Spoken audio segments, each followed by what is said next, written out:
सिमरौं अंगद दुख निकंदन। अमरदास गुर हृदय निहित त्यावूं, गुर हृदय निहित त्यावूं। श्री गुरु रामदास गुण गाऊं, गुरु अर्जन विघ्नन के नाशक, विघ्नन के नाशक। हर गोबिंद शुभ मात प्रकाशक।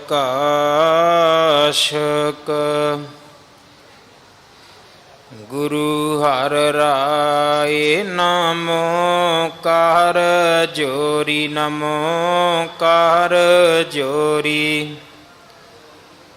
गुरु हर कृष्ण मनावूं बहोरी। तेग बहादुर परमं किरपाला, वाहे गुरु परमं किरपाला। श्री गुरु गोबिंद सिंह बिसाला। तरों तरा पग पुन पुन सीसा, पग पुन पुन सीसा। बंदों जी बार बार जगदीशा। जाम है अमृत ज्ञान है, मानक भगत बैराग। धन श्री गुरु ग्रंथ उदद, बंदों कर अनुराग। एक ओंकारा सतगुरु, जेह प्रसाद सच होए।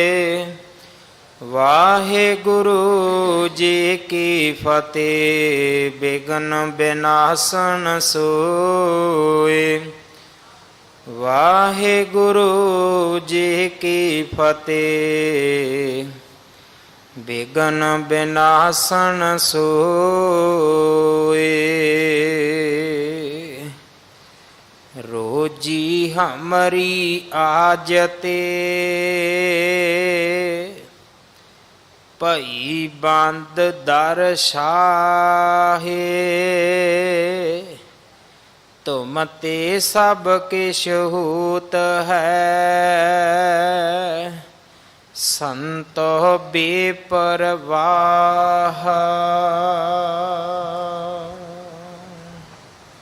वाहिगुरु जी का खालसा, वाहिगुरु जी की फतेह।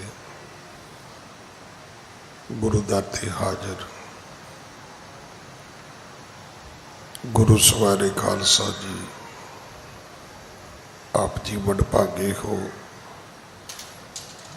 जो 8वें पातशाह बाला प्रीतम सतगुरु जिस डिठै सब दुख जाए, इन्हां अजमतां वडियाइयां दे मालक गुरु हरकृष्ण साहब महाराज जी दे पवित्र चरण छो प्राप्त इतिहासक स्थान गुरुद्वारा बंगला साहब जी की यात्रा करते हैं। जुगो जुग अटल छतर चवर तखत दे मालक धन धन धन श्री गुरु ग्रंथ साहिब पातशाह महाराज जी दे हजूर मनुखा जीवन दीयां घड़ियां नूं सफला कर रहे हो। सतगुरु सारियां दी यात्रा सफल करन, ਹੁਣ ਸਮਾਂ ਹੈ ਗੁਰੂ ਦਰਬਾਰ ਦੇ ਨਿਯਮ ਅਨੁਸਾਰ ਗੁਰੂ ਇਤਿਹਾਸ ਦੀ ਚੱਲ ਰਹੀ ਲੜੀਵਾਰ ਕਥਾ ਦਾ ਆਪਣੀਆਂ ਮਨ ਬਿਰਤੀਆਂ ਇਕਾਗਰ ਕਰੋ। ਰਸਨਾ ਪਵਿੱਤਰ ਕਰ ਦੇ ਇੱਕ ਵਾਰ ਸਾਰੇ ਉਚਾਰਨ ਕਰੋ ਜੀ। ਸਤਨਾਮ ਵਾਹਿਗੁਰੂ ਜੀ। ਇਹ ਇਤਿਹਾਸ ਪਹਿਲੇ ਪਾਤਸ਼ਾਹ ਜਾਹਰ ਪੀਰ ਜਗਤ ਗੁਰੂ ਕਲ ਤਾਰਨ ਆਏ ਸ਼੍ਰੀ ਗੁਰੂ ਨਾਨਕ ਦੇਵ ਮਹਾਰਾਜ ਜੀ ਦਾ ਹੈ। ਪ੍ਰਸੰਗ ਹੈ ਸਤਿਗੁਰਾਂ ਦਾ ਦਿੱਲੀ ਆਉਣਾ। ਦਿੱਲੀ ਦੇ ਵਿੱਚ ਦੋ ਗੁਰਦੁਆਰੇ ਹਨ ਗੁਰੂ ਨਾਨਕ ਸਾਹਿਬ ਮਹਾਰਾਜ ਜੀ ਦੇ। ਇੱਕ ਹੈ ਨਾਨਕ ਪਿਆਓ। ਪਿਆਓ ਤੋਂ ਭਾਵ ਹੁੰਦਾ ਹੈ ਜਿਵੇਂ ਆਪਾਂ ਛਬੀਲ ਕਹਿੰਦੇ ਆ, ਕੋਈ ਪਾਣੀ ਪਿਆਉਣ ਵਾਲਾ, ਕੋਈ ਠੀਆ। ਇੱਕ ਹੈ ਗੁਰਦੁਆਰਾ ਸਾਹਿਬ ਮਜਨੂ ਕਾ ਟਿੱਲਾ। ਇਸ ਗੁਰਦੁਆਰਾ ਸਾਹਿਬ ਫਿਰ ਛੇਵੇਂ ਪਾਤਸ਼ਾਹ ਗੁਰੂ ਹਰਗੋਬਿੰਦ ਸਾਹਿਬ ਮਹਾਰਾਜ ਵੀ ਆਏ ਨੇ। ਜਦੋਂ ਸਤਿਗੁਰੂ ਦਿੱਲੀ ਆਏ, ਦਿੱਲੀ ਨਗਰ ਵਿਸਾਲ ਬਸੇਰਾ, ਉਸ ਵਕਤ ਵੀ ਜਿਹੜੇ ਹਿੰਦੁਸਤਾਨ ਦੇ ਸ਼ਹਿਰ ਸਨ ਉਹਨਾਂ ਦੇ ਵਿੱਚੋਂ ਇਹ ਵੱਡਾ ਸੀ। ਉਪਬਨ ਵਿਖੇ ਆਣ ਕੀਏ ਡੇਰਾ। ਸਤਿਗੁਰੂ ਜੀ ਨੇ ਇੱਕ ਬਾਗ ਦੇ ਵਿੱਚ ਆ ਕੇ ਡੇਰਾ ਕੀਤਾ ਹੈ। ਇੱਥੇ ਭਾਈ ਮਰਦਾਨਾ ਜੀ ਨੇ ਇੱਕ ਸ਼ਬਦ ਦਾ ਗਾਇਨ ਵੀ ਕੀਤਾ ਸੀ। ਇਸ ਵੱਡੇ ਬਾਗ ਦੇ ਵਿੱਚ, ਕਿਉਂਕਿ ਇਹ ਸਾਰਾ ਜਮਨਾ ਦਾ ਕਿਨਾਰਾ ਸੀ, ਅੱਜ ਵੀ ਜਿਹੜੇ ਲੋਕ ਦਿੱਲੀ ਤੋਂ ਵਾਕਿਫ ਹੋਣ ਉਹਨਾਂ ਨੂੰ ਪਤਾ ਹੈ ਕਿ ਜੇ ਜਮਨਾ ਵਿੱਚ ਪਾਣੀ ਚੜ੍ਹੇ ਤੇ ਮਾਡਲ ਟਾਊਨ ਤੱਕ ਇਸ ਪਾਣੀ ਦੀ ਮਾਰ ਬਹੁਤ ਹੁੰਦੀ ਹੈ। ਹਾਲਾਂਕਿ ਅੱਜ ਦਿੱਲੀ ਦੀਆਂ ਚੰਗੀਆਂ ਕਲੋਨੀਆਂ ਚੋਂ ਇੱਕ ਮਾਡਲ ਟਾਊਨ ਕਲੋਨੀ ਹੈ,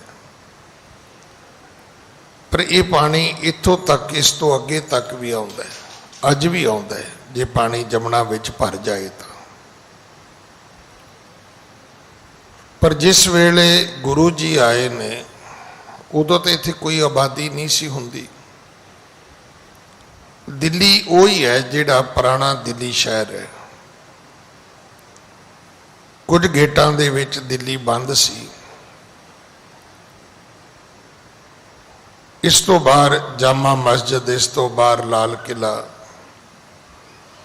ਇਹ ਜਮਨਾ ਦੇ ਕੰਢੇ ਸਨ।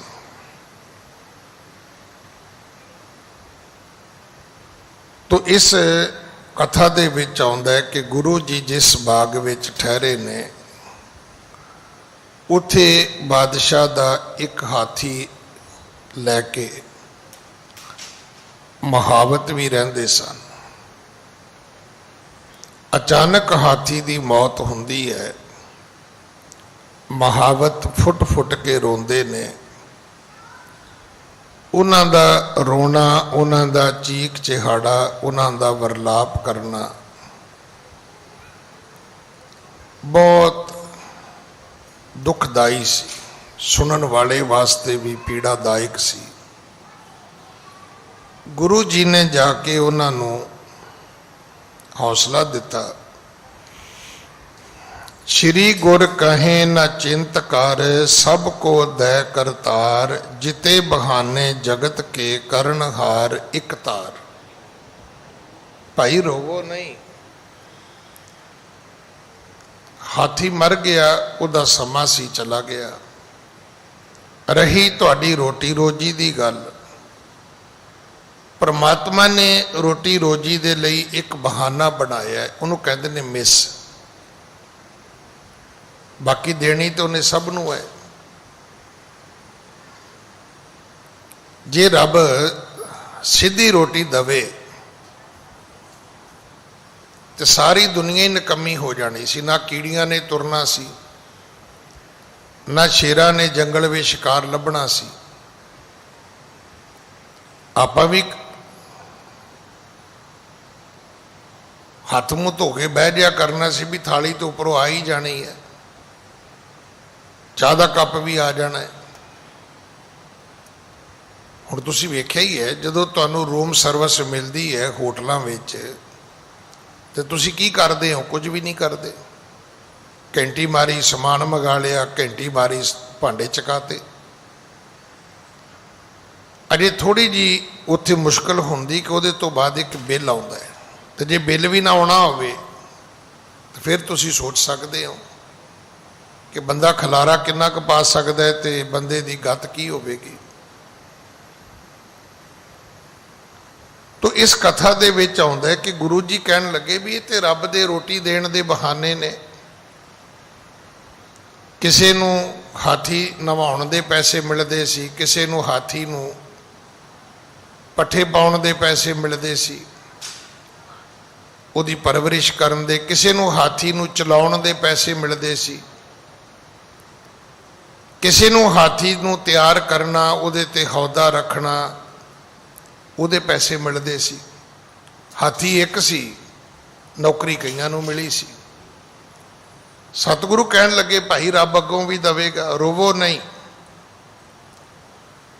ऐसे सुने बहावत बैना, पूर्ण संत लिखे सुख देना। इथों अज दी कथा आरंभ है। हाँ जी। ऐसे सुने महावत बैना, पूरन संत लखे सुख देना। महावत ने हाथी दी संभाल करन वालियां ने सुनिया ते समझ आ गई ये कोई संत है जिहड़ा रब दी तसल्ली दे रहा है, ये कोई दरवेश है। नहीं तो तुसी वेख्यो हंकारी बंदा कदे नहीं कहेगा कि कोई गल नहीं जी, तुसी वाहिगुरू कहो, आपे रब कोई राह कढ़ेगा। हंकारी बंदा तो कहेगा भी मैनू दसो जी, मैं तुहाडे लिए करांगा, क्योंकि हम किया हम करेंगे, हम मूर्ख गवार। पर रब दे भगत कदे नहीं करते, वो आपने कहते रब का नाम लेंदे ने। उन्हां दी वडियाई ये हुंदी है कि वो सब कुछ करके भी ये नहीं कहते मैं कीता है। वो तो इहो गल कहते ने, क्या जानो क्या हर किया, भयो कबीर कबीर। ठीक है, ना मेरा हो रहा है पर कीता ते रब ने है। सतगुरु जी कहन लगे भाई आपे रब कोई ना कोई बहाना बनाएगा, कोई मिस बनाएगा। महावतां दी किस्मत चंगी सी। मैं आप जी नूं फिर बेनती करा, जदों तुहानूं गल समझ आउणी शुरू हो जाए, समझ लेना कि तुहाडे भाग चंगे ने। तो जदों गल समझ विचों पकड़ विचों निकलनी शुरू हो जाए, समझ लो कर्म ही माड़े ने। ये हकीकत है। समा ठीक होवे ते असी मूर्ख तो भी बहुत कुछ सीख लैने। समा माड़ा होवे ते सियाणा बंदा भी साडे कोलों बह के चला जाता है, असी कुछ सीख नहीं पाते। इन्हां नूं समझ आ गई भी ये कोई संत है, कोई दरवेश है। हाँ जी। हाथ बंद पुन बचन उचारे, क्यों होवै मन शांत हमारे। ਇਹਨਾਂ ਨੇ ਹੱਥ ਬੰਨ ਕੇ ਹੱਥ ਜੋੜ ਕੇ ਬੇਨਤੀਆਂ ਕਰਨੀਆਂ ਸ਼ੁਰੂ ਕੀਤੀਆਂ। ਕਹਿਣ ਲੱਗੇ ਮਹਾਰਾਜ ਗਿਆਨ ਤੇ ਤੁਹਾਡਾ ਠੀਕ ਹੈ, ਪਰ ਸ਼ਾਂਤੀ ਕਿਵੇਂ ਹੋਵੇ। ਵੇਖੋ ਭਾਈ ਗੁਰਦਾਸ ਦੇ ਇੱਕ ਬਚਨ ਨੇ ਕਿ ਖਾਂਡ ਖਾਂਡ ਕਹੇ ਜੇਵਾ ਨੈ ਸਵਾਦ ਮੀਠੋ ਆਵੇ, ਅਗਨ ਅਗਨ ਕਹੈ ਸੀਤ ਨਾ ਬਿਨਾਸ਼ ਹੈ। ਤੁਸੀਂ ਖੰਡ ਖੰਡ ਕਹੀ ਜਾਓ, ਜਿਵੇਂ ਰੋਟੀ ਖਾ ਕੇ ਹਟੀ ਆਪਾਂ ਕਹਿੰਦੇ ਕੋਈ ਮਿੱਠਾ ਦਿਓ ਬਈ, ਤੇ ਜੇ ਆਪਾਂ ਕਹੀਏ ਭਾਈ ਸਾਹਿਬ 2 ਵਾਰੀ ਗੁੜ ਗੁੜ ਕਹਿ ਲਓ ਆਪੇ ਮੂੰਹ ਮਿੱਠਾ ਹੋ ਜਾਏਗਾ। ਖੰਡ ਕਿਹਾ ਮੂੰਹ ਮਿੱਠਾ ਤਾਂ ਨਹੀਂ ਹੁੰਦਾ, ਖੰਡ ਮੂੰਹ ਵਿੱਚ ਪਾਇਆ ਜ਼ਰੂਰ ਮੂੰਹ ਮਿੱਠਾ ਹੋ ਜਾਏਗਾ। ਅਗਨੀ ਅਗਨੀ ਬੋਲੋਗੇ ਸਰਦੀ ਨਹੀਂ ਮਿਟੇਗੀ, ਪਰ ਜੇ ਅੱਗ ਦੀ ਧੂਣੀ ਬਾਲ ਲਵੋਗੇ ਤੇ ਫਿਰ ਸਰਦੀ ਰੁਕੇਗੀ ਵੀ ਨਹੀਂ ਭਾਈ। ਇਸ ਕਰਕੇ ਉਹ ਕਹਿਣ ਲੱਗੇ ਮਹਾਰਾਜ ਵੀ ਗਿਆਨ ਤੇ ਤੁਹਾਡਾ ਠੀਕ ਹੈ, ਪਰ ਧਰਵਾਸ ਕਿਵੇਂ ਆਵੇ, ਮਸਲਾ ਤੇ ਰੋਟੀਆਂ ਦਾ ਹੈ। ਜਿਹੜਾ ਰੋਣਾ ਹੈ, ਰੋਣਾ ਤੇ ਇਸ ਗੱਲ ਦਾ ਵੀ ਹਾਥੀ ਮਰ ਗਿਆ, ਨੌਕਰੀ ਚਲੀ ਗਈ ਹੈ, ਨੌਕਰੀ ਗਈ ਤੇ ਪਰਾ ਲੱਭਦ ਗਈ, ਪਰਾ ਲੱਭਦ ਗਈ ਤੇ ਘਰ ਦਾ ਆਟਾ ਦਾਲ ਵੀ ਗਿਆ। ਹਾਂਜੀ, ਰੋਜੀ ਹਮਰੀ ਆਜ ਤੇ ਭਈ ਬੰਦ ਦਰਸ਼ਾਹ। ਅੱਜ ਤੋਂ ਬਾਅਦ ਸਾਡੀ ਰੋਟੀ ਬੰਦ ਹੋ ਗਈ ਹੈ। ਬਾਦਸ਼ਾਹ ਸਾਨੂੰ ਕਹੇਗਾ ਕਿ ਭਾਈ ਜਿਸ ਹਾਥੀ ਦੇ ਲਈ ਤੁਸੀਂ ਕੰਮ ਕਰਦੇ ਸੀ, ਜਦੋਂ ਹਾਥੀ ਮਰ ਗਿਆ ਤੇ ਮੈਂ ਤੁਹਾਨੂੰ ਰੱਖ ਕੇ ਮੈਂ ਕੀ ਕਰਾਂ, ਮੈਂ ਤੁਹਾਡੇ ਤੋਂ ਕਿਹੜਾ ਕੰਮ ਕਰਾਵਾਂ ਹੋਰ ਬਈ। ਹਾਂਜੀ, ਤੁਮ ਤੇ ਸਭ ਕੁਛ ਹੋਤ ਹੈ ਸੰਤੋ ਬੇਪਰਵਾਹ। ਤੁਸੀਂ ਰੱਬ ਦੇ ਸੰਤ ਹੋ, ਤੁਸੀਂ ਬੇਪਰਵਾਹ ਹੋ। ਹਾਂ, ਤੁਹਾਡੇ ਤੋਂ ਸਭ ਕੁਝ ਹੋ ਸਕਦਾ ਹੈ, ਸਾਡੇ ਤੋਂ ਨਹੀਂ ਹੋ ਸਕਦਾ। ਨਾ ਅਸੀਂ ਬਾਦਸ਼ਾਹ ਨੂੰ ਹਾਥੀ ਲੈ ਕੇ ਦੇ ਸਕਦੇ ਹਾਂ, ਨਾ ਮਰਿਆ ਹਾਥੀ ਜਿਉਂਦਾ ਕਰ ਸਕਦੇ ਹਾਂ, ਤੇ ਨਾ ਹੀ ਬਾਦਸ਼ਾਹ ਸਾਨੂੰ ਨੌਕਰੀ ਦੇਵੇਗਾ। ਹਾਂਜੀ, ਜਿਉ ਚਾਕਰ ਹਮ ਹੈ ਪਤਸ਼ਾਹੇ ਤਿਉ ਖੁਦਾਏ ਸੇਵਕ ਤੁਮ ਆਹ। ਜਿਵੇਂ ਅਸੀਂ ਬਾਦਸ਼ਾਹ ਦੇ ਨੌਕਰ, ਜਿਉਂ ਚਾਕਰ ਹਮ ਹੈ ਪਾਤਸ਼ਾਹ, ਅਸੀਂ ਉਹਦੇ ਘਰ ਦੇ ਚਾਕਰ, ਤਿਉਂ ਖੁਦਾਏ ਸੇਵਕ ਤੁਮ ਆਹੇ। ਜਿਵੇਂ ਅਸੀਂ ਰੱਬ ਦੇ ਘਰ ਦੇ ਚਾਕਰ ਆ ਤੇ ਤੁਸੀਂ ਵੀ ਤੇ ਰੱਬ ਦੇ ਘਰ ਦੇ, ਅਸੀਂ ਰਾਜੇ ਦੇ ਸੇਵਕ ਆ, ਤੁਸੀਂ ਰੱਬ ਦੇ ਸੇਵਕ ਹੋ। ਅਸੀਂ ਰਾਜੇ ਦੇ ਚਾਕਰ ਆ, ਤੁਸੀਂ ਅੱਲਾਹ ਤਾਲਾ ਦੇ ਸੇਵਕ ਹੋ ਭਾਈ।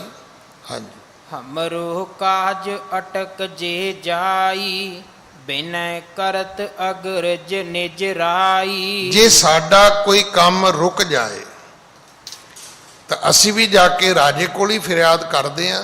ਪ੍ਰਜਾ ਦੇ ਕੋਲ ਤਾਂ ਵੱਡਾ ਰਾਜਾ ਹੀ ਹੈ ਨਾ, ਜਿਹਦੇ ਮਹਿਲਾਂ ਵਿੱਚ ਜਾ ਕੇ, ਦਰਬਾਰ ਵਿੱਚ ਜਾ ਕੇ ਲੋਕ ਅਪੀਲ ਕਰਦੇ ਨੇ, ਅਰਜ਼ੋਈ ਕਰਦੇ ਨੇ, ਫਰਿਆਦ ਕਰਦੇ ਨੇ, ਜਿੱਥੇ ਜਾ ਕੇ ਕਘਿਆਉਂਦੇ ਨੇ। ਹਾਂਜੀ, ਘਰ ਜੋ ਰਹਿ ਕਰਵਾਵੈ ਕਾਜਾ ਮਾਨੈ ਸੇਵਕ ਕੀ ਸ਼ੁਭ ਰਾਜਾ। ਰਾਜੇ ਅੱਗੇ ਜਾ ਕੇ ਹੱਥ ਜੋੜੀ ਦੇ ਨੇ, ਲਿਲਕੜੀਆਂ ਕੱਢੀ ਦੀਆਂ ਨੇ, ਮਿੰਨਤਾਂ ਤਰਲੇ ਕਰੀ ਦੇ ਨੇ, ਤੇ ਰਾਜਾ ਫਿਰ ਆਪਣੇ ਘਰ ਦੇ ਨੌਕਰ ਚਾਕਰ ਜਾਣ ਕੇ ਫਿਰ ਉਹ ਕਾਰਜ ਕਰ ਦਿੰਦਾ, ਫਿਰ ਉਹ ਕੰਮ ਸਿੱਧੇ ਕਰ ਦਿੰਦਾ। ਰਾਜੇ ਦੇ ਕੋਲੋਂ ਜਾ ਕੇ ਕਾਰਜ ਸਵਰਦਾ ਹੈ। ਕਰ ਜੋਰੈ ਕਰਵਾਵੇਂ ਕਾਜਾ ਮਾਨੈ ਸੇਵਕ ਕੀ ਸ਼ੁਭ ਰਾਜਾ। ਅਗਰ ਗੱਲ ਠੀਕ ਹੋਵੇ, ਸ਼ੁਭ ਹੋਵੇ, ਤੇ ਰਾਜਾ ਫਰਿਆਦ ਸੁਣ ਲੈਂਦਾ। ਹਾਂਜੀ, ਹੈ ਤੁਮਰੋ ਪਤਸ਼ਾਹ ਖੁਦਾਏ ਤਿਹ ਤਿਹ ਕਹਿ ਗਜ ਇਹੀ ਜਿਵਾਏ। ਹੈ ਤੁਮਰੋ ਪਾਤਸ਼ਾਹ ਖੁਦਾਏ ਤਿਹ ਤੇ ਕਹਿ ਗਜ ਇਹੀ ਜਵਾਏ। ਉਹ ਕਹਿਣ ਲੱਗੇ ਗੁਰੂ ਨਾਨਕ ਸਾਹਿਬ ਜੀ ਨੂੰ, ਕਹਿਣ ਲੱਗੇ ਜੀ ਤੁਹਾਡਾ ਪਾਤਸ਼ਾਹ ਰੱਬ ਹੈ, ਤੇ ਤੁਸੀਂ ਕਹਿੰਦੇ ਹੋ ਕਿ ਜਿਉਂਦਾ ਕਰਨ ਵਾਲਾ ਵੀ ਰੱਬ ਹੈ ਤੇ ਮਾਰਨ ਵਾਲਾ ਵੀ ਰੱਬ ਹੈ। ਤਾਂ ਫਿਰ ਇੰਨੀ ਕਿਰਪਾ ਕਰ ਦਿਓ ਵੀ ਆਪਣੇ ਪਾਤਸ਼ਾਹ ਨੂੰ ਕਹਿ ਕੇ ਸਾਡਾ ਹਾਥੀ ਜਿਉਂਦਾ ਕਰਾ ਦਿਓ ਤੁਸੀਂ। ਹਾਂਜੀ। ਮਾਨਹਿ ਬਚ ਤੁਮਰੋ ਕਰਤਾਰਾ, ਕਰੋ ਸੰਤ ਜੀ ਇਹੀ ਉਪਕਾਰਾ। ਹੇ ਸੰਤ ਜੀ ਸਾਡੀ ਬੇਨਤੀ ਮੰਨ ਲਓ, ਸਾਡਾ ਇਹ ਕਾਰਜ ਕਰ ਦਿਓ। ਤੁਸੀਂ ਆਪਣੇ ਰੱਬ ਕੋਲੋਂ, ਆਪਣੇ ਪਰਮਾਤਮਾ ਕੋਲੋਂ, ਅੱਲਾ ਕੋਲੋਂ ਸਾਡਾ ਇਹ ਕੰਮ ਕਰਾ ਦਿਓ, ਸਾਡਾ ਹਾਥੀ ਜਿਉਂਦਾ ਕਰਾ ਦਿਓ ਤੁਸੀਂ। ਹਾਥੀ ਜਿਉਂਦਾ ਹੋ ਜਾਏਗਾ, ਸਾਡੀ ਰੋਟੀ ਰੋਜੀ ਮਿਲ ਜਾਏਗੀ। ਹਾਂਜੀ। ਦਰਵੇਸਣ ਕੀ ਬਾਣ ਦਇਆਲਾ, ਹਮ ਤੇ ਅਪਰ ਨ ਦੁਖੀ ਬਿਸਾਲਾ। ਜਿਹੜੇ ਦਰਵੇਸ਼ ਹੁੰਦੇ ਨੇ ਉਹਨਾਂ ਦੀ ਬਾਣੀ ਦਇਆ ਵਾਲੀ ਹੁੰਦੀ ਹੈ, ਤਰਸ ਵਾਲੀ ਹੁੰਦੀ ਹੈ, ਕਿਰਪਾ ਵਾਲੀ ਹੁੰਦੀ ਹੈ। ਇਸ ਕਰਕੇ ਤੁਮ ਤੇ ਅਪਰ ਨਾ ਦੁਖੀ, ਹਮ ਤੇ ਅਪਰ ਨਾ ਦੁਖੀ ਬਸਾਲਾ। ਤੇ ਸੰਤ ਜੀ ਸਾਡੇ ਤੋਂ ਵੱਡਾ ਇਸ ਵੇਲੇ ਦੁਖੀ ਕੌਣ ਹੈ? ਇਹ ਗੱਲ ਬਿਲਕੁਲ ਠੀਕ ਹੈ। ਜਦੋਂ ਅਸੀਂ ਆਪਣੇ ਆਪ ਨੂੰ ਸੁਖੀ ਮੰਨਦੇ ਤੇ ਸੋਚਦੇ ਵੀ ਸ਼ਾਇਦ ਮੇਰੇ ਤੋਂ ਕੋਈ ਸੁਖੀ ਨਹੀਂ ਹੈ, ਜਦੋਂ ਅਸੀਂ ਆਪਣੇ ਆਪ ਨੂੰ ਦੁਖੀ ਮੰਨਦੇ ਹਾਂ ਤੇ ਉਦੋਂ ਵੀ ਅਸੀਂ ਇਦਾਂ ਹੀ ਸੋਚਦੇ ਹਾਂ ਵੀ ਸਾਡੇ ਤੋਂ ਵੱਡਾ ਕੌਣ ਦੁਖੀ ਹੋ ਸਕਦਾ ਹੈ, ਮੇਰਾ ਹੀ ਵੱਡਾ ਦੁੱਖ ਹੈ, ਮੇਰੇ ਤੋਂ ਵੱਡਾ ਗਰਜੀ ਕੋਈ ਨਹੀਂ ਹੈ, ਮੇਰੇ ਤੋਂ ਵੱਡਾ ਲੋੜਵੰਦ ਇਸ ਵੇਲੇ ਕੋਈ ਨਹੀਂ ਹੈ। ਜਦੋਂ ਮੈਨੂੰ ਲੋੜ ਹੋਏਗੀ ਕਿਤੇ ਰੱਬ ਮਿਲ ਗਿਆ ਨਾ, ਤੇ ਮੈਂ ਰੱਬ ਨੂੰ ਵੀ ਕਹਾਂਗਾ ਵੀ ਦੂਜਿਆਂ ਦਾ ਕੰਮ ਛੱਡ ਕੇ ਮੇਰਾ ਪਹਿਲਾਂ ਕਰੋ। ਹਾਂਜੀ। ਦੀਨ ਪਇਓ ਬੰਧਨ ਕਰਤ, ਬਾਰ ਬਾਰ ਸਿਰ ਨਾਏ। ਦੀਨ ਭਇਓ ਬੰਧਨ ਕਰਤ, ਅਖੀਰ ਬੇਨਤੀਆਂ ਕਰ ਕਰਕੇ ਉਹ ਗੁਰੂ ਨਾਨਕ ਦੇ ਪਿਤਾ ਮਹਾਰਾਜ ਨੂੰ ਰਜਾਉਣਾ ਚਾਹੁੰਦੇ ਨੇ, ਘੜੀ ਘੜੀ ਮੱਥੇ ਟੇਕਦੇ ਨੇ, ਸਤਿਗੁਰੂ ਜੀ ਦੇ ਚਰਨ ਪਕੜਦੇ ਨੇ। ਹਾਂਜੀ। ਦੇਖ ਮਹਾਵਤ ਕੀ ਦਸ਼ਾ, ਬਿਗਸੇ ਪ੍ਰਭ ਸੁਖ ਦਾਏ। ਮਹਾਵਤ ਦੀਆਂ ਉਹਨਾਂ ਲੋਕਾਂ ਦੀਆਂ ਦਸ਼ਾ ਵੇਖ ਕੇ, ਹਾਲਾਤ ਵੇਖ ਕੇ ਸਤਿਗੁਰੂ ਪਿਤਾ ਮਹਾਰਾਜ ਬਿਗਸੇ ਨੇ, ਪ੍ਰਸੰਨ ਹੋਏ ਨੇ। ਹਾਂਜੀ। ਹੋਏ ਕਿਰਪਾਲ ਕਹਿ ਗੁਣੀ ਗਹੀਰੂ, ਆਨੋ ਏਕ ਘਟਾ ਭਰ ਨੀਰੂ। ਸਤਿਗੁਰੂ ਜੀ ਕਹਿਣ ਲੱਗੇ ਠੀਕ ਹੈ ਭਾਈ, ਫਿਰ ਇੰਜ ਕਰੋ, ਜਾਓ ਇੱਕ ਘੜਾ ਪਾਣੀ ਦਾ ਲੈ ਕੇ ਆਓ, ਇੱਕ ਘਟ ਘੜਾ ਇੱਕ ਪਾਣੀ ਦਾ ਭਰ ਕੇ ਲਿਆਉਣਾ ਕਰੋ। ਹਾਂਜੀ। ਗਇਓ ਬੇਕ ਤਹਿ ਭਰ ਕਰ ਆਨਾ, ਮਰਦਾਨੇ ਸੋ ਬਚਨ ਬਖਾਨਾ। ਜਦੋਂ ਉਹਨਾਂ ਨੂੰ ਇੰਨੀ ਗੱਲ ਦਾ ਪਤਾ ਲੱਗਾ, ਉਹ ਤੇ ਦੌੜੇ ਘੜਾ ਚੁੱਕ ਕੇ ਪਾਣੀ ਲੈ ਕੇ ਵਾਪਸ ਆ ਗਏ। ਕਹਿਣ ਲੱਗੇ ਜੀ ਲਓ ਘੜਾ ਪਾਣੀ ਦਾ। ਹੁਣ ਸਤਿਗੁਰੂ ਗੁਰੂ ਨਾਨਕ ਦੇ ਪਿਤਾ ਮਹਾਰਾਜ ਭਾਈ ਮਰਦਾਨਾ ਜੀ ਨੂੰ ਹੁਕਮ ਕਰਦੇ ਨੇ। ਹਾਂਜੀ। ਸਤਨਾਮ ਕਹਿ ਇਹ ਘਟ ਲੀਜੈ, ਮ੍ਰਿਤ ਮਤੰਗ ਪਰ ਸ਼ਿਰਕਣ ਕੀਜੈ। ਸਤਿਗੁਰੂ ਕਹਿਣ ਲੱਗੇ ਮਰਦਾਨਿਆ ਇਹ ਘੜਾ ਚੁੱਕ, ਆਪਣੇ ਮੁਖ ਤੋਂ ਸਤਨਾਮ ਬੋਲ, ਤੇ ਇਸ ਘੜੇ ਦੇ ਨਾਲ ਇਸ ਹਾਥੀ ਦੇ ਉੱਪਰ ਛਿੜਕਾ ਕਰ। ਇਵੇਂ ਕਰ ਜਿਵੇਂ ਇੱਕ ਘੜੇ ਨਾਲ ਹਾਥੀ ਦਾ ਇਸ਼ਨਾਨ ਹੋ ਜਾਏ, ਹਾਥੀ ਨਹਾ ਲਵੇ। ਹਾਂਜੀ। ਆਏ ਅਸ ਪਾਏ ਘਟਾ ਕਰ ਲਇਓ, ਕੁੰਚਰ ਕੇ ਸਮੀਪ ਚੱਲ ਗਇਓ। ਭਾਈ ਮਰਦਾਨੇ ਜੀ ਨੇ ਘੜਾ ਚੁੱਕਿਆ, ਘੜਾ ਚੁੱਕ ਕੇ ਉਸ ਹਾਥੀ ਦੇ ਕੋਲ ਪਹੁੰਚਣਾ ਕੀਤਾ। ਹਾਂਜੀ। ਵਾਹਿਗੁਰੂ ਕੈ ਸ਼ਿਰਕਾ ਦੀਨੋ, ਗੱਜ ਸਰੀਰ ਕੋ ਪੇਵਣ ਕੀਨੋ। ਭਾਈ ਮਰਦਾਨੇ ਨੇ ਹਾਥੀ ਦੇ ਉੱਪਰ ਪਾਣੀ ਛਿੜਕਿਆ। ਇਸ਼ਨਾਨ ਦੇ ਇੱਕ ਘੜੇ ਦੇ ਪਾਣੀ ਨਾਲ ਕੀ ਹੋਣਾ ਸੀ, ਪਰ ਉਹ ਹਾਥੀ ਜਿਹੜਾ ਸੀ ਸਾਰਾ ਉਸ ਪਾਣੀ ਦੇ ਨਾਲ ਗਿੱਲਾ ਜ਼ਰੂਰ ਹੋ ਗਿਆ, ਇੰਨਾ ਕੁ ਘੜੇ ਦੇ ਵਿੱਚ ਪਾਣੀ ਜ਼ਰੂਰ ਸੀਗਾ। ਹਾਂਜੀ। ਪ੍ਰਾਨ ਪਰੇ ਜੀਵਿਓ ਤਤਕਾਲਾ, ਭਇਓ ਮਹਾਵਤ ਹਰਖ ਬਿਸਾਲਾ। ਹਾਥੀ ਦੇ ਵਿੱਚ ਪ੍ਰਾਣ ਵਾਪਸ ਆਏ ਨੇ। ਜਿਵੇਂ ਹੀ ਹਾਥੀ ਜੀਵਤ ਹੋਇਆ, ਉਸ ਹਾਥੀ ਦੀ ਪਾਲਣਾ ਕਰਨ ਵਾਲੇ, ਪਰਵਰਿਸ਼ ਕਰਨ ਵਾਲੇ, ਹਾਥੀ ਨੂੰ ਚਲਾਉਣ ਵਾਲੇ ਜਿਹੜੇ ਮਹਾਵਤ ਸੀ ਉਹ ਖੁਸ਼ ਹੋ ਗਏ, ਪ੍ਰਸੰਨ ਹੋ ਗਏ। ਹਾਂਜੀ। ਬਾਰ ਬਾਰ ਪਦ ਬੰਦਨ ਕਰਹੀ, ਉਸਤਤ ਕੇ ਮੁਖ ਬਚਨ ਉਚਰਹੀ। ਉਹ ਫਿਰ ਗੁਰੂ ਜੀ ਦੇ ਚਰਨਾਂ ਤੇ ਘੜੀ ਘੜੀ ਮੱਥੇ ਟੇਕਦੇ ਨੇ, ਸੱਚੇ ਪਾਤਸ਼ਾਹ ਦੀ ਉਸਤਤ ਕਰਦੇ ਨੇ। ਮਹਾਰਾਜ ਤੁਸੀਂ ਰੱਬ ਹੋ, ਸਾਡੇ ਲਈ ਸਾਰਿਆਂ ਤੋਂ ਵੱਡਾ ਖੁਦਾ ਹੀ ਤੁਸੀਂ ਹੋ। ਤੁਸਾਂ ਨੇ ਸਾਡੀ ਰੋਟੀ ਰੋਜੀ ਮੋੜ ਦਿੱਤੀ ਹੈ। ਤੁਸਾਂ ਨੇ ਸਾਡੇ ਪਰਿਵਾਰ ਨੂੰ ਫਿਰ ਜ਼ਿੰਦਗੀ ਜਿਉਣ ਦਾ ਬਹਾਨਾ ਦੇ ਦਿੱਤਾ ਹੈ। ਹਾਂਜੀ। ਜਾਏ ਕਹੀ ਪਾਤਸ਼ਾਹ ਅਗਾਰੀ, ਮਰਿਓ ਸੁਜੀਵਿਓ ਕੁੰਚਰ ਭਾਰੀ। ਇਹਨਾਂ ਨੇ ਦੌੜ ਕੇ ਜਾ ਕੇ ਬਾਦਸ਼ਾਹ ਨੂੰ ਦੱਸਿਆ ਵੀ ਰਾਜਾ ਬੜੀ ਖੁਸ਼ਖਬਰੀ ਹੈ। ਜਿਹੜਾ ਹਾਥੀ ਤੁਸੀਂ ਸਾਨੂੰ ਦਿੱਤਾ ਸੀ, ਜਿਹੜਾ ਬਿਮਾਰ ਸੀ ਤੇ ਮਰ ਗਿਆ ਸੀ, ਉਹ ਹਾਥੀ ਠੀਕ ਹੋ ਗਿਆ, ਤੰਦਰੁਸਤ ਹੋ ਗਿਆ, ਜੀਵਤ ਹੋ ਗਿਆ।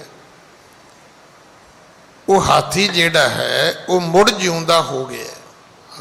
ਇਹ ਹੈ ਫਕੀਰ ਹੈ ਆਪ ਖੁਦਾਏ, ਬਿਨੈ ਸੁਣੀ ਤਿਨ ਦਿਓ ਜਿਵਾਏ। ਉੱਥੇ ਇੱਕ ਫਕੀਰ ਆਇਆ ਸੀ, ਉੱਥੇ ਇੱਕ ਦਰਵੇਸ਼ ਆਇਆ ਸੀ। ਉਹਨੇ ਸਾਡੀ ਫਰਿਆਦ ਸੁਣੀ, ਸਾਡਾ ਰੌਣਾ ਕਰਲਾਉਣਾ ਸੁਣਿਆ। ਉਹਨੂੰ ਦਇਆ ਤਰਸ ਆਈ ਤੇ ਉਹਨੇ ਸਾਡੇ ਤੇ ਕਿਰਪਾ ਕੀਤੀ। ਸਾਡੀਆਂ ਬੇਨਤੀਆਂ ਫਰਿਆਦਾਂ ਸੁਣ ਕੇ ਹਾਥੀ ਜਿਉਂਦਾ ਕਰ ਦਿੱਤਾ। ਹਾਂਜੀ। ਇਉਂ ਸੁਣ ਕਹਿ ਬਿਸਮਾਦੇ ਸਭ ਹੀ, ਦਰਸ਼ਨ ਕਰਨ ਉਦਤ ਭਾ ਤਬ ਹੀ। ਇਉਂ ਸੁਣ ਕੇ ਬਿਸਮਾਦੇ ਸਭ ਹੀ। ਬਾਦਸ਼ਾਹ ਬੜਾ ਹੈਰਾਨ ਹੋਇਆ ਵੀ ਹਾਥੀ ਜਿਉਂਦਾ ਹੋ ਗਿਆ, ਇਹ ਕਿੱਦਾਂ ਹੋ ਸਕਦਾ? ਇਹ ਨਹੀਂ ਹੋ ਸਕਦਾ। ਰਾਜੇ ਦੇ ਜਿਹੜੇ ਮੰਤਰੀ ਸੀ ਉਹ ਵੀ ਹੈਰਾਨ ਹੋਏ ਵੀ ਅਸੀਂ ਅੱਜ ਤੱਕ ਤੇ ਕਦੇ ਸੁਣਿਆ ਨਹੀਂ ਕਿ ਕੋਈ ਮਰਿਆ ਹਾਥੀ ਕੋਈ ਜਿਉਂਦਾ ਕਰ ਦੇਵੇ ਜਾਂ ਮਰਿਆ ਹਾਥੀ ਜਿਉਂਦਾ ਹੋ ਜਾਏ। ਹਾਂਜੀ। ਕਾਜੀ ਸੰਗ ਲਿਏ ਪਾਤਸ਼ਾਹੂ, ਚੱਲ ਆਏ ਸ਼੍ਰੀ ਨਾਨਕ ਪਾਹੂ। ਰਾਜਾ ਆਪਣੇ ਸਿੰਘਾਸਣ ਤੋਂ ਉੱਠਿਆ, ਉਹਨੇ ਕਾਜੀ ਨੂੰ ਵੀ ਨਾਲ ਲਿਆ ਵੀ ਕਾਜੀ ਤੂੰ ਚੱਲ, ਧਾਰਮਿਕ ਆਦਮੀ ਤੇ ਤੂੰ ਹੀ ਹੈ, ਤੈਨੂੰ ਜ਼ਿਆਦਾ ਪਤਾ ਹੈ। ਹੁਣ ਇਹ ਉਹਨੂੰ ਲੈ ਕੇ ਨਾਲ ਬਾਗ ਦੇ ਵਿੱਚ ਆਉਂਦੇ ਨੇ, ਗੁਰੂ ਨਾਨਕ ਸਾਹਿਬ ਜੀ ਨੂੰ ਆ ਕੇ ਮਿਲਦੇ ਨੇ। ਹਾਂਜੀ। ਘਰ ਪਦ ਬੰਦਨ ਗੁਰ ਟਿਗ ਬੈਸੇ, ਕਾਜੀ ਬਚਨ ਕਹੇ ਤਬ ਐਸੇ। ਜਿਵੇਂ ਹੀ ਇਹ ਸਤਿਗੁਰੂ ਜੀ ਦੇ ਕੋਲ ਆਏ, ਇਹਨਾਂ ਨੇ ਆ ਕੇ ਜਿਵੇਂ ਸਨਮਾਨ ਕਰੀਦਾ, ਨਮਸਕਾਰ ਕੀਤੀ ਹੈ, ਬੰਦਨਾ ਕੀਤੀ, ਗੁਰੂ ਜੀ ਦੇ ਕੋਲ ਬਹਿ ਗਏ ਤੇ ਕਾਜੀ ਨੇ ਬੋਲਣਾ ਸ਼ੁਰੂ ਕੀਤਾ।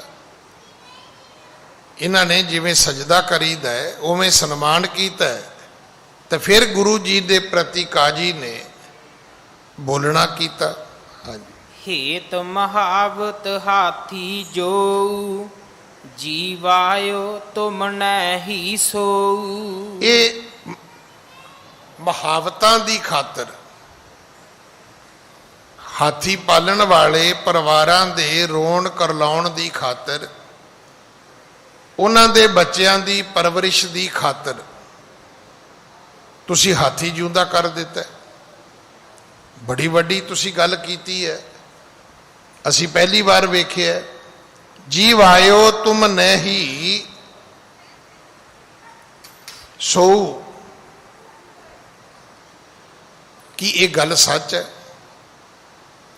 ਕਿ ਹਾਥੀ ਮਰਿਆ ਸੀ ਤੇ ਤੁਸੀਂ ਇਹਨਾਂ ਦੇ ਵਾਸਤੇ ਜਿਉਂਦਾ ਕਰ ਦਿੱਤਾ? ਹਾਂਜੀ। ਸੁਣ ਕਹਿ ਰਾਵਰ ਸਿਫਤ ਕਨੇਰੀ, ਦਰਸ਼ਨ ਹਿਤ ਆਏ ਬਿਨ ਦੇਰੀ। ਸੁਣ ਕੇ ਰਾਵਰ ਸਿਫਤ ਕਨੇਰੀ, ਕਾਜੀ ਨੇ ਕਿਹਾ ਵੀ ਜਿਹੜਾ ਮੇਰਾ ਬਾਦਸ਼ਾਹ ਹੈ ਇਹ ਤੁਹਾਡੀ ਸਿਫਤ ਸੁਣ ਕੇ ਸਿੰਘਾਸਨ ਛੱਡ ਕੇ ਆ ਗਿਆ। ਕਹਿਣ ਲੱਗਾ ਮੈਂ ਜਾ ਕੇ ਉਸ ਫਕੀਰ ਦਰਵੇਸ਼ ਨੂੰ ਮਿਲਾਂ ਤੇ ਸਹੀ।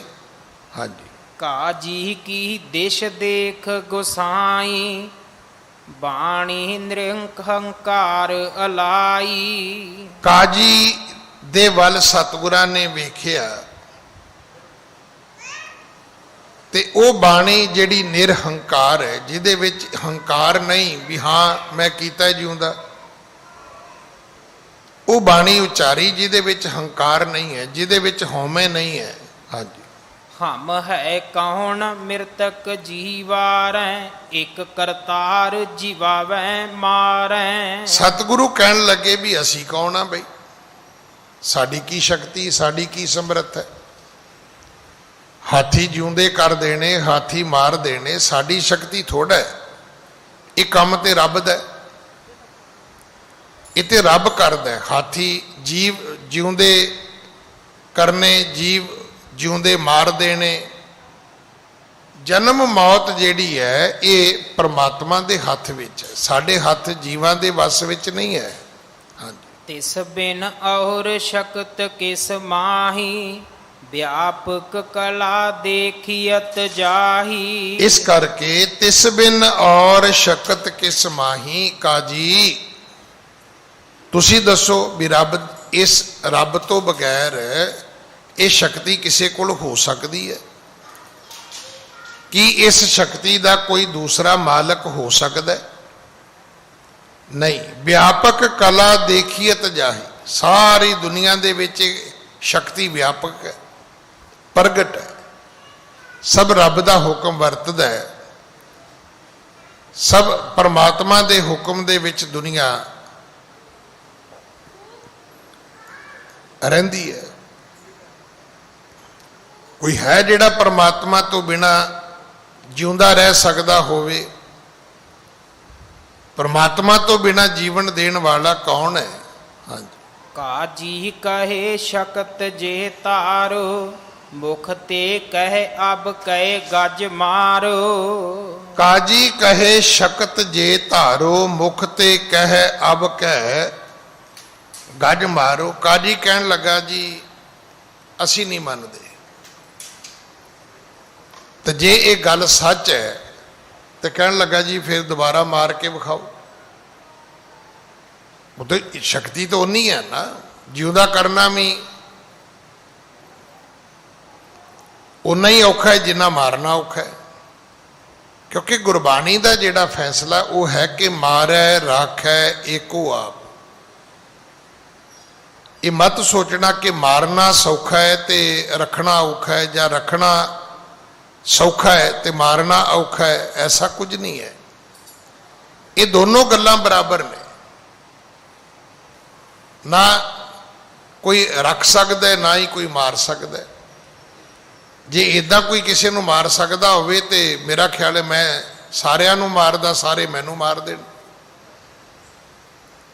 ਫਿਰ ਤਾਂ ਗੱਲ ਹੀ ਕੋਈ ਨਹੀਂ। ਜਿਹੜਾ ਮੈਨੂੰ ਨਹੀਂ ਚੰਗਾ ਲੱਗੇਗਾ ਮੈਂ ਸ਼ਾਮ ਨੂੰ ਮਾਰ ਦਿਆ ਕਰਾਂਗਾ, ਫੂਕ ਮਾਰਾਂਗਾ, ਉਹ ਮਰ ਜਿਆ ਕਰਨਗੇ। ਜਿਨ੍ਹਾਂ ਨੂੰ ਮੈਂ ਚੰਗਾ ਨਹੀਂ ਲੱਗਾਂਗਾ ਉਹ ਫੂਕ ਮਾਰ ਕੇ ਮੈਨੂੰ ਮਾਰ ਦਿਆ ਕਰਨਗੇ। ਇਹ ਚੰਗਾ ਹੋਇਆ ਕਿ ਰੱਬ ਨੇ ਇਹ ਤਾਕਤ ਕਿਸੇ ਨੂੰ ਦਿੱਤੀ ਨਹੀਂ। ਆਪਾਂ ਸਾਰੇ ਇੱਕੋ ਜਿਹੇ ਹੀ ਆ। ਜਿਵੇਂ ਕਹਿੰਦੇ ਹੁੰਦੇ ਨਾ ਵੀ ਬਿਨਾ ਮੰਤਰਾਲੇ ਤੋਂ ਮੰਤਰੀ ਆ, ਸਾਡੀ ਹਾਲਤ ਵੀ ਉਹੀ ਹੈ। ਹੰਕਾਰੀ ਤਾਂ ਅਸੀਂ ਬਹੁਤ ਆ, ਪਰ ਸਾਡੇ ਵੱਸ ਵਿੱਚ ਕੁਝ ਨਹੀਂ ਹੈ। ਨਹੀਂ ਤੇ ਸਾਡੇ ਵੱਸ ਵਿੱਚ ਹੋਵੇ ਹੀ ਤੇ ਆਮ ਆਦਮੀ ਨੂੰ ਕਹਿ ਦਿੰਦੇ ਮੈਂ ਤੈਨੂੰ ਚੀਰ ਕੇ ਰੱਖ ਦਿਆਂ, ਭਾਵੇਂ ਚੀਰਿਆ ਕਦੇ ਖਾਣ ਵਾਸਤੇ ਉਹਨੇ ਖੀਰਾ ਵੀ ਨਾ ਹੋਵੇ, ਖਰਬੂਜਾ ਵੀ ਨਾ ਹੋਵੇ, ਹਦਵਾਣਾ ਵੀ ਨਾ ਹੋਵੇ, ਦਬਕਾ ਐ ਮਾਰਦਾ ਬੰਦੇ ਨੂੰ ਕਿ ਮੈਂ ਤੈਨੂੰ ਚੀਰ ਕੇ ਰੱਖ ਦਿਆਂਗਾ। ਕਹਿਣ ਨਾਲ ਕੀ ਹੁੰਦਾ ਹੈ? ਬੋਲਣ ਨਾਲ ਨਹੀਂ ਹੁੰਦਾ। ਅਸਲ ਵਿੱਚ ਇਹ ਰੱਬ ਨੇ ਇਹ ਤਾਕਤ ਸਭ ਨੂੰ ਦਿੱਤੀ ਨਹੀਂ ਹੈ। ਤੇ ਜੇ ਆਪ ਜੀ ਕਹੋ ਨਹੀਂ ਜੀ ਕਈ ਬੰਦੇ ਬੰਦਿਆਂ ਨੂੰ ਮਾਰ ਦਿੰਦੇ ਨੇ, ਉਹ ਫਿਰ ਬੇਦ ਏਦਾਂ ਬਣੀ ਹੁੰਦੀ ਹੈ। ਇਹੀ ਤੇ ਗੁਰਬਾਣੀ ਸਮਝਾਉਂਦੀ ਹੈ ਕਿ ਜਿੰਨਾ ਚਿਰ ਤਿੰਨ ਚੀਜ਼ਾਂ ਇਕੱਠੀਆਂ ਨਹੀਂ ਹੋਣਗੀਆਂ, ਸਮਾਂ, ਸਥਾਨ ਤੇ ਕਾਰਨ, ਕਦੇ ਮੌਤ ਨਹੀਂ ਹੋ ਸਕਦੀ। ਕਦੇ ਵੀ ਮੌਤ ਨਹੀਂ ਹੁੰਦੀ। ਤਿੰਨ ਚੀਜ਼ਾਂ ਜਦੋਂ ਇਕੱਠੀਆਂ ਹੋ ਗਈਆਂ ਉਹਦੀ ਮੌਤ ਹੋ ਜਾਣੀ ਹੈ।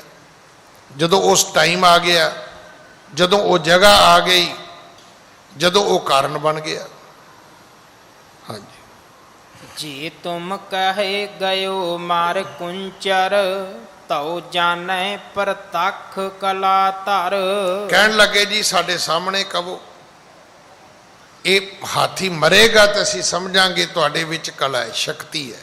ਹਾਂਜੀ। ਸੁਣ ਪ੍ਰਭ ਬੋਲੇ ਸਹਿਜ ਸੁਭਾਏ ਜਿਉ ਖੁਦਾਏ ਕੀ ਹੋਏ ਰਜਾਏ। ਸਤਿਗੁਰੂ ਅੱਗੋਂ ਕਹਿਣ ਲੱਗੇ ਨਹੀਂ ਕਾਜੀ, ਨਾ ਸਾਡੇ ਕਹਿਣ ਨਾਲ ਹਾਥੀ ਜਿਉਂਦੇ ਨੇ, ਨਾ ਸਾਡੇ ਕਹਿਣ ਨਾਲ ਹਾਥੀ ਮਰਦੇ ਨੇ। ਇਹ ਤੇ ਰੱਬ ਦੀ ਰਜਾ ਹੈ, ਰੱਬ ਦੀ ਮੌਜ ਹੈ, ਇਹ ਤੇ ਰੱਬ ਦਾ ਭਾਣਾ ਹੈ। ਜਿਵੇਂ ਨਾ ਕਈ ਵਾਰੀ ਅਸੀਂ ਕਈ ਗੱਲਾਂ ਕਰਦੇ ਹਾਂ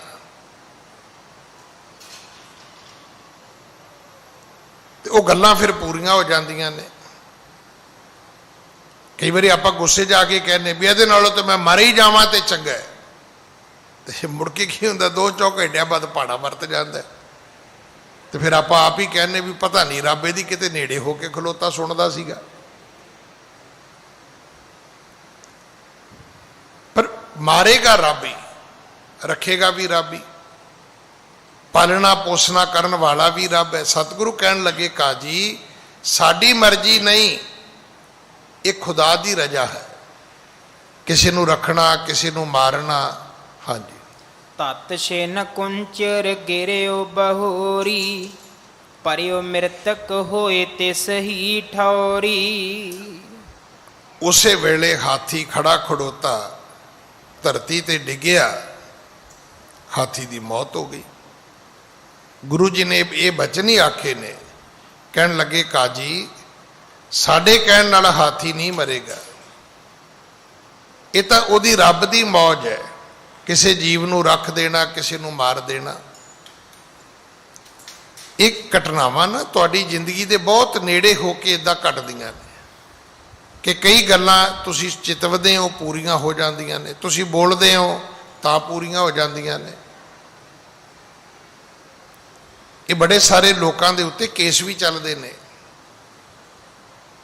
ਕਈ ਵਾਰੀ ਨਾ ਬੰਦਾ ਉਦਾਂ ਹੀ ਗੁੱਸੇ 'ਚ ਆ ਕੇ ਕਹਿ ਦਿੰਦਾ ਮੇਰੇ ਵੱਸ ਹੋਵੇ ਤੇ ਮੈਂ ਤੈਨੂੰ ਗੋਲੀ ਮਾਰ ਦਿਆਂ। ਹੁਣ ਇੱਕ ਬੰਦੇ ਨੇ ਤੇ ਵੈਸੇ ਗੁੱਸੇ 'ਚ ਬੋਲਿਆ, ਅੱਛਾ ਉਹ ਬੰਦੇ ਦੀ ਹੋ ਸਕਦਾ 100 ਜਗ੍ਹਾ ਦੁਸ਼ਮਣੀ ਹੋਵੇ, ਗੋਲੀ ਕਿਸੇ ਨੇ ਹੋਰ ਨੇ ਮਾਰਤੀ, ਤੇ ਹੁਣ ਫੜਿਆ ਕੌਣ ਜਾਏਗਾ? ਜਿਹਨੇ ਛੇਕੀ ਮਾਰੀ ਸੀ। ਮੇਰੇ ਵੱਸ ਹੋਵੇ ਤੇ ਮੈਂ ਤੈਨੂੰ ਗੋਲੀ ਮਾਰ ਦਿਆਂ, ਫਾਂਸੀ ਉਹ ਚੜੇਗਾ। ਕਈ ਗੱਲਾਂ ਜਿਹੜੀਆਂ ਨੇ ਉਹ ਸੁਭਾਵਕ ਵੀ ਪੂਰੀਆਂ ਹੁੰਦੀਆਂ ਨੇ। ਕਰਦਾ ਕੌਣ ਹੈ? ਰੱਬ ਪੂਰੀਆਂ ਕਰਦਾ। ਔਰ ਇਹ ਘਟਨਾਵਾਂ ਘਟਦੀਆਂ ਕਿਉਂ ਨੇ? ਕਿਉਂਕਿ ਰੱਬ ਨੇ ਕਈਆਂ ਨੂੰ ਬੋਲਣ ਦੀ ਸਜ਼ਾ ਵੀ ਦੇਣੀ ਹੁੰਦੀ ਹੈ।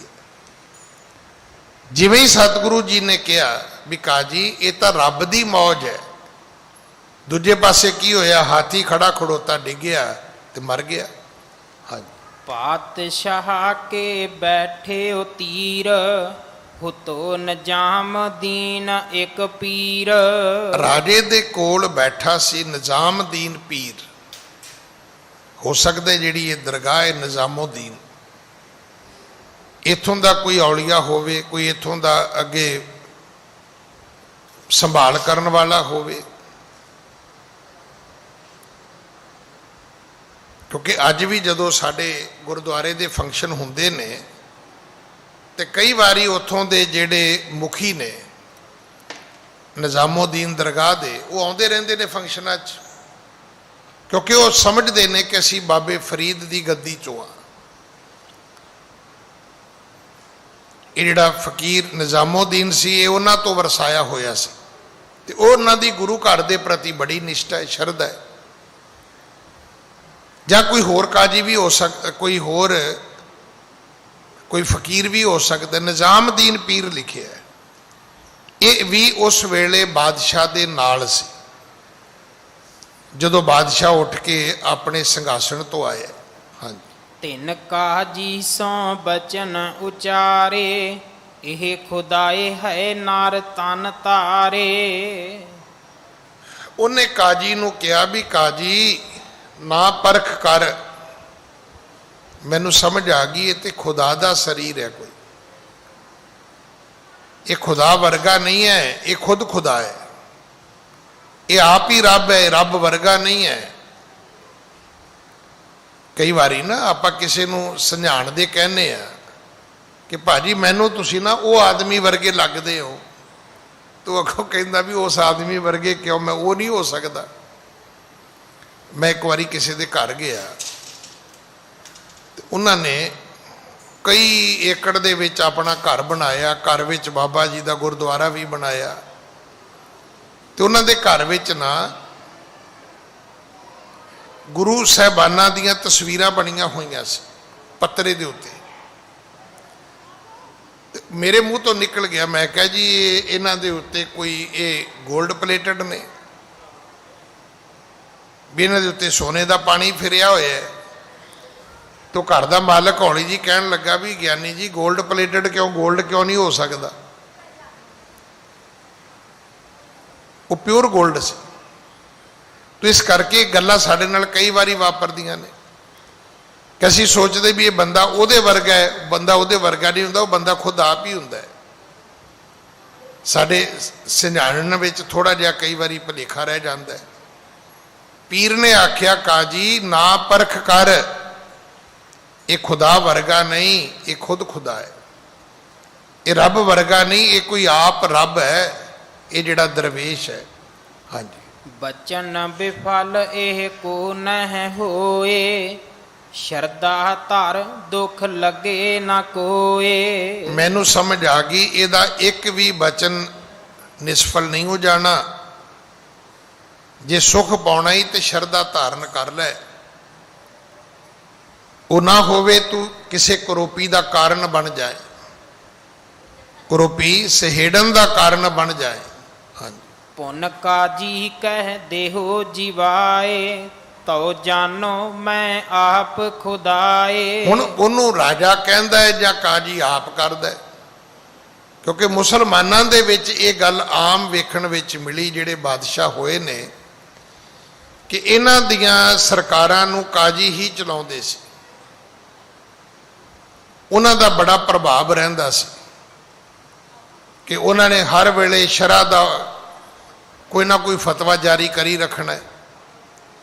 ਹੁਣ ਇਹ ਕਾਜੀ ਫਿਰ ਕਹਿਣ ਲੱਗਾ, ਕਹਿੰਦਾ ਜੀ ਅਸੀਂ ਤਾਂ ਮੰਨੀਏ ਜੇ ਹਾਥੀ ਫਿਰ ਜਿਉਂਦਾ ਕਰੋ, ਤਾਂ ਮੁੜ ਕੇ ਜਿਉਂਦਾ ਕਰੋ। ਹਾਂਜੀ, ਸੁਨ ਗੁਣ ਐਨ ਸੁਬੈਨ ਉਚਾਰੇ, ਸੰਤ ਬਚਨ ਕੇ ਜੇਉ ਮਾਰੇ। ਸਤਿਗੁਰੂ ਗੁਰੂ ਨਾਨਕ ਸਾਹਿਬ ਮਹਾਰਾਜ ਕਹਿਣ ਲੱਗੇ, ਸੁਣ ਸੁਣ ਗੁਰ ਐਨ ਸੋ ਬੈਣ ਉਚਾਰੇ। ਗੁਰੂ ਜੀ ਨੇ ਸੁਣਿਆ ਕਾਜੀ ਨੂੰ, ਆਪਣੇ ਮੁਖ ਤੋਂ ਇਹ ਬਚਨ ਉਚਾਰਨ ਕੀਤੇ ਨੇ, ਸੰਤ ਬਚਨ ਕੇ ਜੇਉ ਮਾਰੇ। ਸੁਣ ਕਾਜੀ, ਜਿਹੜੇ ਰੱਬ ਦੇ ਬੰਦੇ ਹੁੰਦੇ ਨੇ ਨਾ, ਉਹਨਾਂ ਦੀਆਂ ਗੱਲਾਂ ਰੱਬ ਕਦੇ ਮੋੜਿਆ ਨਹੀਂ ਕਰਦਾ। ਹਾਂਜੀ, ਤਿਨ ਕੋ ਕੋਏ ਨ ਸਕੈ ਜਿਵਾਏ, ਮੇਟੀ ਜਾਏ ਨ ਕਬਹਿ ਰਜਾਏ। ਰੱਬ ਦੇ ਭਗਤਾਂ ਦੀ ਕੀਤੀ ਰੱਬ ਵੀ ਨਹੀਂ ਮੋੜਦਾ, ਰੱਬ ਦੀ ਕੀਤੀ ਭਗਤ ਮੁੜਵਾ ਦਿੰਦੇ ਨੇ। ਇਹ ਗੱਲ ਤਾਂ ਗੁਰਬਾਣੀ 'ਚ ਧੰਨ ਸ਼੍ਰੀ ਗੁਰੂ ਗ੍ਰੰਥ ਸਾਹਿਬ ਮਹਾਰਾਜ ਵਿੱਚ ਦਰਜ ਹੈ ਕਿ ਰੱਬ ਖੁਦ ਕਹਿ ਰਿਹਾ ਹੈ ਕਿ ਮੇਰੀ ਬਾਂਦੀ ਭਗਤ ਛੁਟਾਵੇ।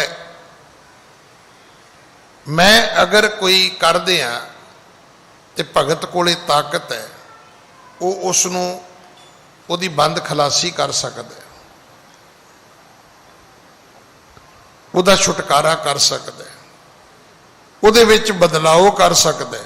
ਹਾਂਜੀ, ਈਸਰ ਆਇਸ ਸੰਤ ਹਟਾਵੇ, ਸੰਤ ਕਹੇ ਤੇ ਕੌਣ ਮਟਾਵੇ। ਕਹਿੰਦੇ ਰੱਬ ਕਰੇ ਤੇ ਸੰਤ ਹਟਾ ਸਕਦਾ ਹੈ, ਪਰ ਸੰਤ ਕਰੇ ਤੇ ਕੋਈ ਵੀ ਨਹੀਂ ਹਟਾ ਸਕਦਾ।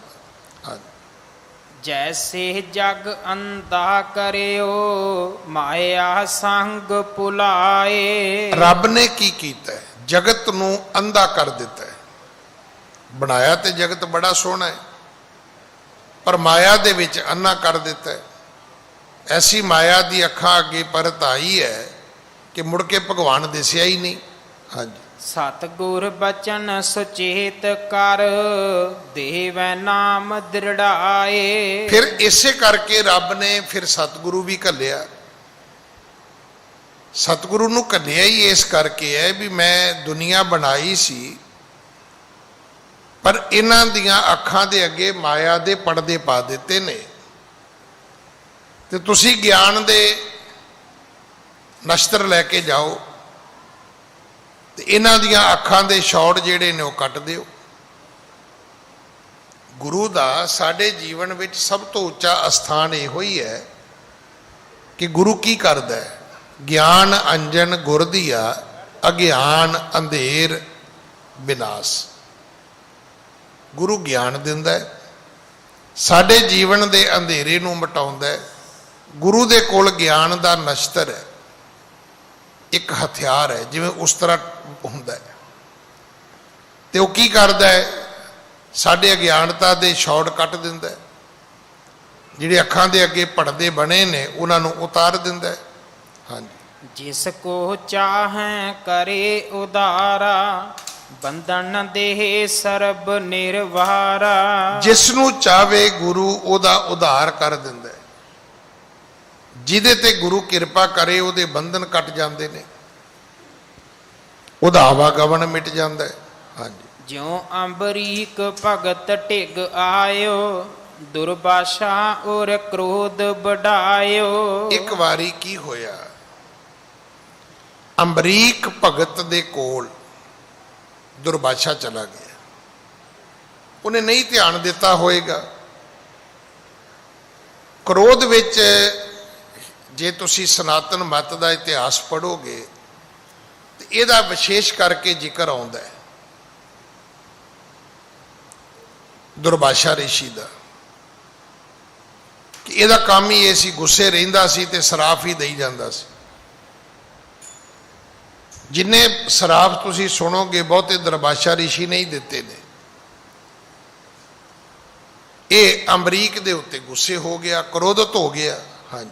ਤਪਤ ਚਕਰ ਤਹਿ ਪੀਛੇ ਲਾਗਿਓ, ਜਰਤ ਅੰਗ ਔਰ ਡਰ ਕਰ ਭਾਗਿਓ। ਪਰ ਰੱਬ ਨੇ ਕੋਈ ਐਸੀ ਕਲਾ ਵਰਤਾਈ ਕਿ ਅੰਬਰੀਕ ਭਗਤ ਦੀ ਰਾਖੀ ਵਾਸਤੇ ਇੱਕ ਅੱਗ ਦਾ ਤਪਤ ਚੱਕਰ, ਤਪਦਾ ਹੋਇਆ ਅੱਗ ਵਰਗਾ ਇੱਕ ਚੱਕਰ, ਜਿਵੇਂ ਸੁਦਰਸ਼ਨ ਚੱਕਰ ਦੀ ਗੱਲ ਕਰਦੇ ਨੇ ਸਨਾਤਨ ਮਤ ਵਿੱਚ, ਇੱਕ ਚੱਕਰ ਦੁਰਬਾਸ਼ਾ ਰਿਸ਼ੀ ਦੇ ਮਗਰ ਚੜ ਗਿਆ। ਜੇ ਇਹ ਖਲੋਂਦਾ ਹੈ ਤੇ ਉਹ ਚੱਕਰ ਜਿਹੜਾ ਇਹਦੇ ਅੰਗ ਸਾੜਦਾ, ਸਰੀਰ ਨੂੰ ਸਾੜਦਾ, ਜਲਾਉਂਦਾ। ਇਹ ਹੁਣ ਅੱਗੇ ਅੱਗੇ ਭੱਜਾ ਫਿਰਦਾ, ਆਪਣੀ ਜਾਨ ਬਚਾਉਂਦਾ, ਆਪਣਾ ਸਰੀਰ ਬਚਾਉਂਦਾ। ਹਾਂਜੀ। ਸਸ ਸਭ ਤਾਹਨੈ ਰਾਖਿਓ ਜਿਸਨੂੰ, ਦ੍ਰੋਹ ਨਗਰੀਸ ਗਇਓ ਢਿਗ ਵਿਸ਼ਨੂੰ। ਇਸ ਦੁਰਬਾਸ਼ਾ ਰਿਸ਼ੀ ਨੇ ਪਹਿਲਾਂ ਚੰਦਰਮਾ ਕੋਲ ਗਿਆ ਵੀ ਤੂੰ ਠੰਡਾ ਹੈ, ਆ ਚੱਕਰ ਠੰਡਾ ਕਰ। ਫਿਰ ਸੂਰਜ ਦੇਵਤੇ ਕੋਲ ਗਿਆ ਵੀ ਅੱਗ ਤੇ ਤੇਰੇ ਤੋਂ ਹੀ ਆਉਂਦੀ ਹੈ, ਤੂੰ ਇਹਨੂੰ ਕੰਟਰੋਲ ਕਰ। ਫਿਰ ਇੰਦਰ ਦੇਵਤੇ ਕੋਲੇ ਵੀ ਗਿਆ। ਫਿਰ ਇਹਨੇ ਜਾ ਕੇ ਤੇ ਬ੍ਰਹਮਾ ਨੂੰ ਵੀ ਕਿਹਾ। ਫਿਰ ਇਹਨੇ ਜਾ ਕੇ ਸ਼ਿਵ ਜੀ ਨੂੰ ਵੀ ਕਿਹਾ ਵੀ ਭਾਈ ਮੇਰੀ ਜਾਨ ਬਚਾਓ, ਮੇਰਾ ਖਹਿੜਾ ਛਡਾਓ। ਹਾਂਜੀ। ਇੱਕ ਛਿਨ ਰਾਖ ਸਕਿਓ ਨਹਿ ਕੋ, ਭੂਪ ਸ਼ਰਨ ਆਇਓ ਪੁਨ ਸੋ। ਪਰ ਕਿਸੇ ਨੇ ਵੀ ਕਿਹਾ, ਉਹਨਾਂ ਕਿਹਾ ਵੀ ਤੈਨੂੰ ਰੱਖਣਾ ਤਾਂ ਬਚਾਉਣਾ ਤਾਂ ਦੂਰ ਦੀ ਗੱਲ ਹੈ, ਇੱਕ ਛਿਣ ਮਾਤਰ ਵੀ ਸਮਾਂ ਖਲੋਵੇਂਗਾ ਤੇ ਤੈਨੂੰ ਕੱਟ ਦੇਵੇਗਾ, ਸਾੜ ਦੇਵੇਗਾ। ਸਾਡੇ ਵੱਸ ਨਹੀਂ ਹੈ, ਕੋਈ ਇੱਕ ਛਿਣ ਮਾਤਰ ਸਮਾਂ ਵੀ ਇਹਦੀ ਰਾਖੀ ਨਾ ਕਰ ਸਕਿਆ। ਵੀ ਇਹ ਨਹੀਂ ਕਿਸੇ ਨੇ ਚੱਕਰ ਤੋਂ ਘੰਟਾ ਬਚਾ ਲਿਆ, ਕਿਸੇ ਨੇ 2 ਦਿਨ ਬਚਾ ਲਿਆ, ਚੱਕਰ ਤੋਂ ਕਿਸੇ ਨੇ ਮਹੀਨਾ ਬਚਾ ਲਿਆ, ਨਾ ਇੱਕ ਛਿਣ ਮਾਤਰ ਨਹੀਂ ਬਚਾਇਆ। ਅਖੀਰ ਅੰਬਰੀਕ ਰਾਜੇ ਦੇ ਕੋਲ ਵਾਪਸ ਇਹ ਮੁੜ ਹਾਜ਼ਰ ਹੋਇਆ। ਹਾਂਜੀ।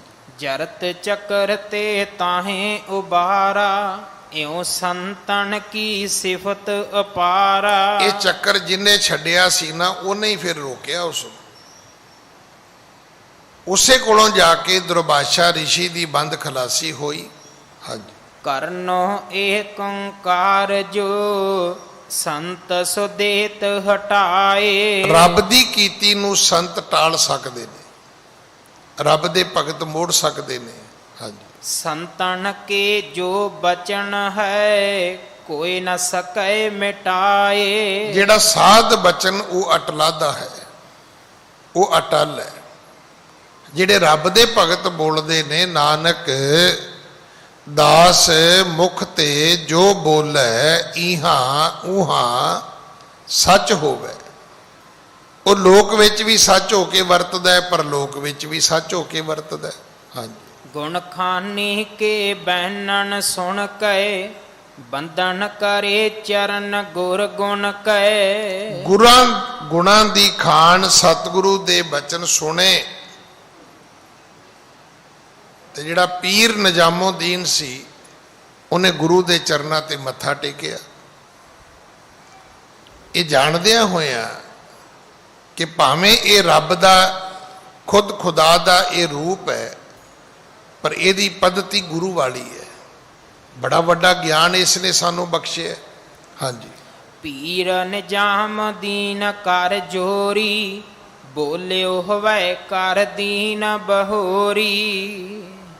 ਜਿਹੜਾ ਪੀਰ ਨਿਜ਼ਾਮੁਦੀਨ ਸੀ ਉਹਨੇ ਫਿਰ ਹੱਥ ਜੋੜੇ ਨੇ, ਫਿਰ ਦੀਨ ਹੋ ਕੇ ਬੜੀ ਗਰੀਬੜੀ ਅਵਸਥਾ ਦੇ ਵਿੱਚ ਫਿਰ ਉਹਨੇ ਬੇਨਤੀ ਕੀਤੀ ਹੈ।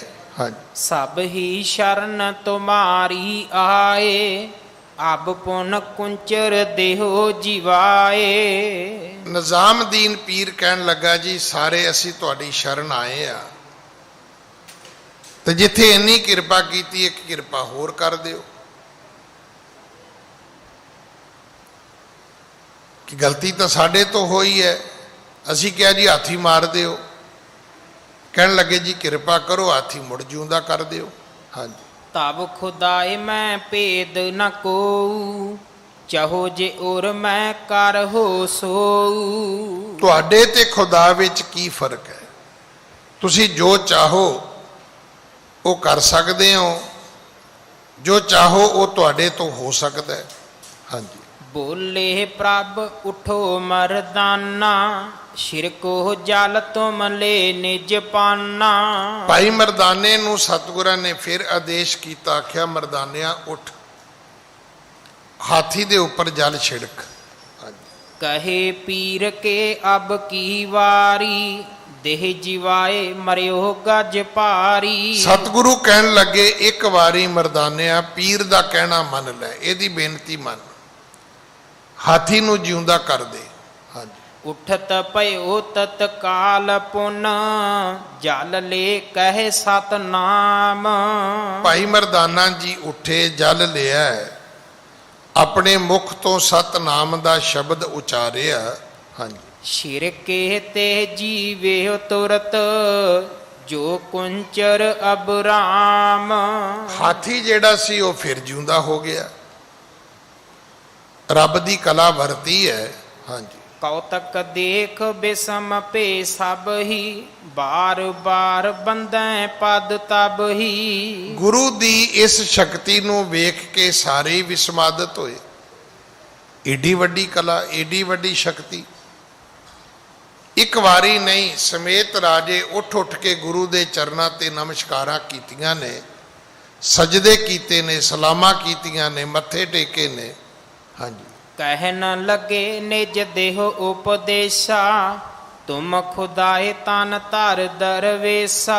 ਕਹਿਣ ਲੱਗੇ ਜੀ ਤੁਸੀਂ ਖੁਦਾ ਦਾ ਰੂਪ ਹੋ, ਕੋਈ ਉਪਦੇਸ਼ ਦਿਓ, ਕੋਈ ਸਾਡੇ ਤੇ ਕਿਰਪਾ ਕਰੋ, ਕੋਈ ਮਾਰਗ ਦਰਸ਼ਨ ਬਖਸ਼ੋ, ਕੋਈ ਸਿੱਖਿਆ ਦਿਓ ਸਾਨੂੰ। ਹਾਂਜੀ। ਸ਼੍ਰੀ ਗੁਰ ਭਣੈ ਸੁਨੋ ਪਾਤਸ਼ਾਹ, ਧਰਮ ਨਿਆਏ ਕੀਜੇ ਚਿਤ ਚਾਹੇ। ਸਤਿਗੁਰੂ ਮਹਾਰਾਜ ਕਹਿਣ ਲੱਗੇ ਰਾਜਾ ਤੇਰੇ ਲਈ ਉਪਦੇਸ਼ ਇਹ ਹੈ ਕਿ ਜਦੋਂ ਨਿਆਂ ਕਰਨਾ ਹੈ ਤੇ ਧਰਮ ਦਾ ਨਿਆਂ ਕਰੀ। ਤੂੰ ਬੈਠਾ ਰਾਜੇ ਦੀ ਕੁਰਸੀ ਤੇ, ਕੋਈ ਵਜ਼ੀਰ ਆ ਜਾਏਗਾ, ਕੋਈ ਹੋਰ ਤੇਰਾ ਅਹਿਲਕਾਰ ਆ ਜਾਏਗਾ, ਤੇ ਉਹ ਕਹਿਣਗੇ ਕਿ ਇੱਦਾਂ ਕਰ ਦਿਓ ਜੀ ਰਾਜਾ, ਇੱਦਾਂ ਕਰ ਦਿਓ ਜੀ। ਅੱਜ ਕੱਲ੍ਹ ਹੋ ਤੇ ਇਹੀ ਕੁਛ ਰਿਹਾ। ਆ ਜਿਹੜਾ ਖੇਤੀਬਾੜੀ ਦਾ ਜਿਹੜਾ ਰਾਮ ਰੌਲਾ ਇਹੋ ਹੀ ਹੈ ਕਿ ਜੇ ਰਾਜਾ ਪਰਜਾ ਨੂੰ ਵੇਖ ਕੇ ਫੈਸਲਾ ਕਰਦਾ ਤੇ ਨਹੀਂ ਸੀ ਹੋਣਾ। ਫੈਸਲਾ ਤੇ ਹੋ ਗਿਆ ਅਦਾਨੀ ਅੰਬਾਨੀ ਨੂੰ ਵੇਖ ਕੇ। ਉਹਨਾਂ ਨੇ ਕਿਹਾ ਹੋਣਾ ਵੀ ਮਹਾਰਾਜ ਇੰਨੇ ਪੈਸੇ ਦਿੱਤੇ ਨੇ ਇਲੈਕਸ਼ਨਾਂ 'ਚ, ਤੇ ਕੋਈ ਕਿਰਪਾ ਤੇ ਕਰੋ, ਸਾਡਾ ਵੀ ਕੰਮ ਧੰਦਾ ਚਲਾਓ। ਹੁਣ ਉਹਨਾਂ ਦੋ ਬੰਦਿਆਂ ਦਾ ਕੰਮ ਧੰਦਾ ਚਲਾਉਣ ਲਈ ਕਰੋੜਾਂ ਕਰੋੜਾਂ ਕਰੋੜਾਂ ਲੋਕ ਰਾਜੇ ਨੇ ਰਗੜ ਦਿੱਤੇ। ਹੁਣ ਇਹ ਰਾਜੇ ਦਾ ਧਰਮ ਨਹੀਂ ਹੈ। ਰਾਜੇ ਦਾ ਧਰਮ ਹੈ ਨਿਆਂ ਕਰਨਾ। ਠੀਕ ਹੈ, ਤੇਰੇ ਮਿੱਤਰ ਨੇ, ਤੂੰ ਉਹਨਾਂ ਨੂੰ ਫਾਇਦਾ ਕਰ, ਪਰ ਤੂੰ ਆਮ ਗਰੀਬ ਦਾ ਗਲਾ ਕਿਵੇਂ ਘੁੱਟ ਸਕਦਾ ਹੈ ਭਾਈ? ਸਤਿਗੁਰੂ ਗੁਰੂ ਨਾਨਕ ਸਾਹਿਬ ਮਹਾਰਾਜ ਨੇ ਆਖਿਆ, ਰਾਜਾ ਤੇਰੇ ਲਈ ਉਪਦੇਸ਼ ਇਹ ਹੈ ਕਿ ਨਿਆਂ ਧਰਮ ਦਾ ਕਰਨਾ ਹੈ, ਬਿਲਕੁਲ ਸਹੀ ਨਿਆਂ ਕਰਨਾ ਹੈ। ਜਦੋਂ ਤੂੰ ਫੈਸਲਾ ਦਵੇਂ ਤੇ ਦੁਨੀਆ ਕਵੇ ਕਿ ਬਿਲਕੁਲ ਠੀਕ ਫੈਸਲਾ ਕੀਤਾ ਰਾਜੇ ਨੇ। ਕਿਸੇ ਦੀ ਤਰਫਦਾਰੀ ਨਹੀਂ ਹੋਣੀ ਚਾਹੀਦੀ, ਕਿਸੇ ਦੇ ਨਾਲ ਅਨਿਆਂ ਨਹੀਂ ਹੋਣਾ ਚਾਹੀਦਾ। ਕਾਜੀ ਨਹਿ ਰਿਸ਼ਵਤ ਕਬ ਲੀਜੈ, ਰਾਖੋ ਧਰਮ ਨਾ ਕਹਿ ਦੁਖ ਦੀਜੈ। ਹੁਣ ਕਾਜੀ ਕੀ ਹੈ? ਕਾਜੀ ਨੇ ਆਪ ਤੇ ਫੈਸਲਾ ਕਰਨਾ ਕੋਈ ਨਹੀਂ। ਕਾਜੀ ਨੇ ਬਾਦਸ਼ਾਹ ਨੂੰ ਉਕਸਾਉਣਾ ਹੈ ਵੀ ਆਹ ਫਤਵਾ ਜੀ, ਆਹ ਫਤਵਾ ਜੀ, ਆਹ ਫਤਵਾ ਹੀ ਧਾਰਾ ਪੜ੍ਹ ਕੇ ਦੱਸੀ ਜਾਣੀਆਂ ਉਹਨੇ ਸ਼ਰ੍ਹਾ ਦੀਆਂ। ਤੇ ਪੜ੍ਹਦਾ ਸੀ ਲੋਕਾਂ ਤੋਂ ਪੈਸੇ ਲੈ ਕੇ, ਥੋੜਾ ਜਿਹਾ ਐਂ ਘੁਮਾਤਾ, ਥੋੜਾ ਜਿਹਾ ਐਂ ਘੁਮਾਤਾ। ਸਤਿਗੁਰੂ ਕਹਿੰਦੇ, ਕਾਜੀ ਤੇਰੇ ਲਈ ਉਪਦੇਸ਼ ਇਹ ਹੈ ਕਿ ਅੱਜ ਤੋਂ ਬਾਅਦ ਤੂੰ ਰਿਸ਼ਵਤ ਨਹੀਂ ਲਵੇਂਗਾ, ਕਿਉਂਕਿ ਵੱਡੀ ਲੈ ਕੇ ਹੱਕ ਗਵਾਏ। ਰਿਸ਼ਵਤ ਦੇ ਵਿੱਚ ਦੋਸ਼ ਕੀ ਹੈ? ਕੋਈ ਬੰਦਾ ਤੁਹਾਨੂੰ ਪੈਸੇ ਦਿੰਦਾ, ਲੈ ਲਓ, ਪਰ ਕੋਈ ਬੰਦਾ ਤੁਹਾਨੂੰ ਪੈਸੇ ਐਵੇਂ ਕਿਉਂ ਦੇਵੇਗਾ ਜਿਵੇਂ ਗੁਰਦੁਆਰੇ ਤੋਂ ਪ੍ਰਸ਼ਾਦ ਮਿਲਦਾ ਜੀ? ਨਹੀਂ, ਬੰਦਾ ਬੰਦੇ ਨੂੰ ਪੈਸੇ ਦੇਵੇਗਾ ਤੇ ਆਸ ਕਰੇਗਾ। ਜੇ ਤੁਹਾਨੂੰ 50,000 ਰੁਪਈਆ ਦੇਵੇਗਾ ਤੇ ਤੁਹਾਡੇ ਤੋਂ ਲੱਖ, 2, 4 ਲੱਖ ਦਾ ਉਹਨੇ ਕੰਮ ਕਢਾਉਣਾ ਹੋਏਗਾ। ਉਹ ਤੁਹਾਨੂੰ ਹੱਥ 'ਚ ਪੈਸੇ ਦੇ ਕੇ ਤੁਹਾਡਾ ਸਿਰ ਘੁਮਾਏਗਾ। ਰਿਸ਼ਵਤ ਵਿੱਚ ਦੋਸ਼ ਹੀ ਹੈ। ਨਹੀਂ ਤਾਂ ਪੈਸੇ ਇੱਕ ਦੂਜੇ ਨੂੰ ਤੁਸੀਂ ਦਿਓ, ਕੀ ਫਰਕ ਪੈਂਦਾ? ਅਗਰ ਤੁਸੀਂ ਕਿਸੇ ਨੂੰ ਗਿਫਟ ਦਿੰਦੇ ਹੋ ਤੇ ਕਿਸੇ ਨੂੰ ਕੋਈ ਇਤਰਾਜ਼ ਥੋੜਾ ਹੈ, ਪਰ ਗਿਫਟ ਇਸ ਕਰਕੇ ਦੇਣਾ ਕਿ ਇਹ ਬੰਦਾ ਹੁਣ ਮੇਰੇ ਹੱਕ ਵਿੱਚ ਫੈਸਲੇ ਕਰਨੇ ਸ਼ੁਰੂ ਕਰੇ। ਕਿਉਂਕਿ ਤੁਸੀਂ ਕਿਉਂ ਰਿਸ਼ਵਤ ਦਿਓਗੇ? ਕਿਉਂਕਿ ਹੱਕ ਤੁਹਾਡਾ ਨਹੀਂ ਹੈ, ਹੱਕ ਕਿਸੇ ਹੋਰ ਦਾ ਹੈ। ਕਿਸੇ ਹੋਰ ਦਾ ਹੱਕ ਮਾਰਨ ਵਾਸਤੇ ਇਹ ਰਿਸ਼ਵਤ ਜਿਹੜੀ ਹੈ ਇਹ ਸਭ ਤੋਂ ਵੱਧ ਕਾਰਗਰ ਸਾਬਤ ਹੁੰਦੀ ਹੈ। ਰਿਸ਼ਵਤ ਵਿੱਚ ਦੋਸ਼ ਹੀ ਹੈ, ਇਹ ਕਿਸੇ ਦਾ ਹੱਕ ਮਰਵਾਏਗੀ ਤੇ ਕਿਸੇ ਨੂੰ ਇਹ ਫੇਵਰ ਕਰੇਗੀ। ਸਤਿਗੁਰੂ ਕਹਿਣ ਲੱਗੇ, ਕਾਜੀ ਤੇਰਾ ਧਰਮ ਇਹ ਹੈ ਕਿ ਅੱਜ ਤੋਂ ਬਾਅਦ ਤੂੰ ਰਿਸ਼ਵਤ ਲੈ ਕੇ ਝੂਠ ਨਹੀਂ ਬੋਲੇਗਾ। ਹਾਂਜੀ, ਸਤ ਸੰਗਤ ਮਿਲ ਸੇਵਾ ਕਰਨੀ, ਮਨ ਮਲੀਨਤ ਸਕਲੀ ਹਰਨੀ। ਅੱਜ ਤੋਂ ਬਾਅਦ ਸੱਚੇ ਪਰਮਾਤਮਾ ਦਾ ਸਿਮਰਨ ਕਰਨਾ ਤੇ ਗਰੀਬ ਦੀ ਲੋੜਵੰਦ ਦੀ, ਰੱਬ ਦੇ ਬੰਦੇ ਜਾਣ ਕੇ ਸੇਵਾ ਕਰਨੀ। ਦੇਖੋ, ਸੇਵਾ ਦੇ ਵਿੱਚ ਜ਼ਰੂਰੀ ਨਹੀਂ ਹੈ ਵੀ ਮੈਂ ਇਹਦੀ ਕਰਨੀ, ਮੈਂ ਉਹਦੀ ਕਰਨੀ ਹੈ। ਸੇਵਾ ਦਾ ਸਭ ਤੋਂ ਵੱਡਾ ਨਿਯਮ ਇਹ ਹੈ ਕਿ ਜਿਹੜਾ ਵਿਅਕਤੀ ਲੋੜਵੰਦ ਹੈ, ਅਗਰ ਅੱਜ ਮੈਂ ਲੋੜਵੰਦ ਹਾਂ ਤੇ ਮੇਰੀ ਕਰਨੀ ਚਾਹੀਦੀ ਹੈ। ਅਗਰ ਅੱਜ ਮੈਂ ਲੋੜਵੰਦ ਨਹੀਂ ਰਿਹਾ ਤੇ ਜ਼ਰੂਰੀ ਨਹੀਂ ਮੇਰੀ ਕਰਨੀ ਹੈ, ਫਿਰ ਦੂਜੇ ਦੀ ਕਰੋ ਜਿਹੜਾ ਲੋੜਵੰਦ ਹੈ। ਦੇਖੋ, ਦਵਾਈ ਦੀ ਲੋੜ ਕਿਹਨੂੰ ਹੈ? ਜਿਹੜਾ ਪੇਸ਼ੈਂਟ ਹੈ। ਜਿਹੜਾ ਠੀਕ ਹੋ ਜਾਏ ਆਪਾਂ ਉਹਨੂੰ ਵੀ ਦਵਾਈ ਦੇਈ ਜਾਈਏ, ਇਹ ਤਾਂ ਗਲਤ ਹੋ ਗਿਆ। ਮਦਦ ਦੀ ਲੋੜ ਗਰੀਬ ਨੂੰ ਹੈ। ਇੱਥੇ ਜਿਹੜੇ ਗਰੀਬ ਅਮੀਰ ਹੋਈ ਜਾਂਦੇ ਨੇ ਉਹ ਵੀ ਗੌਰਮੈਂਟ ਗ੍ਰਾਂਟ ਖਾਈ ਜਾਂਦੇ ਨੇ। ਨਹੀਂ, ਉਸ ਵੇਲੇ ਫਿਰ ਉਹਨਾਂ ਨੂੰ ਉਹ ਮਦਦ ਨਹੀਂ ਲੈਣੀ ਚਾਹੀਦੀ। ਉਹਨਾਂ ਨੂੰ ਖੁਦ ਕਹਿਣਾ ਚਾਹੀਦਾ ਵੀ ਨਹੀਂ ਜੀ, ਅਸੀਂ ਆਪਣੀ ਰੋਟੀ ਰੋਜੀ ਜੋਗੇ ਹੈਗੇ ਆ, ਤੁਸੀਂ ਉਹਨਾਂ ਨੂੰ ਦਿਓ ਜਿਨ੍ਹਾਂ ਨੂੰ ਲੋੜ ਹੈ। ਧਰਮ ਇਹ ਕਹਿੰਦਾ ਹੈ। ਅੱਜ ਸਮਾਂ ਸਮਾਪਤ ਹੈ। ਸਤਿਗੁਰੂ ਕਿਰਪਾ ਕਰਨ। ਅਗਲੀ ਕਥਾ ਆਪਾਂ ਕੱਲ ਗੁਰੂ ਕੀ ਗੋਦ ਵਿੱਚ ਬੈਠ ਕੇ ਸੁਣੀਏ। ਭੁੱਲਾਂ ਬਖਸ਼ੋ ਜੀ, ਫਤਿਹ ਬੁਲਾਓ। ਵਾਹਿਗੁਰੂ ਜੀ ਕਾ ਖਾਲਸਾ, ਵਾਹਿਗੁਰੂ ਜੀ ਕੀ ਫਤਿਹ।